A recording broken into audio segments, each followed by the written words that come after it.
Welcome to Not Milk Never Milk. Subscribe if you're lactose intolerant. In this video, I will show you how to make cheese quesadillas on the stove. First, gather your simple ingredients: tortillas, your favorite cheese, and a little butter.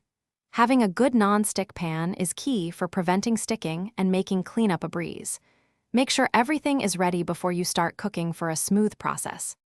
Now, let's get cooking. Start by heating your pan over a medium-low flame. Once warm, add a small amount of butter to coat the surface.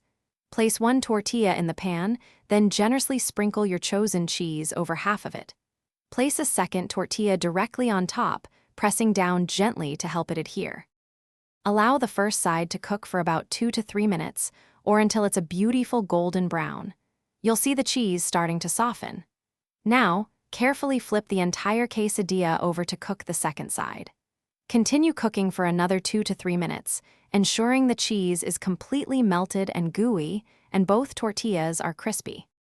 Once your quesadilla is perfectly golden and the cheese is bubbling, carefully remove it from the pan. Let it rest for just a moment on a cutting board before slicing it into easy-to-handle wedges.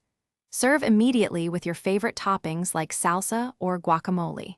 For more great tips on managing your finances, check the description for a link to a fantastic book and other deals. Enjoy your delicious, homemade cheese quesadilla. Thanks for watching. If this was helpful, leave a like and consider subscribing. See you next time.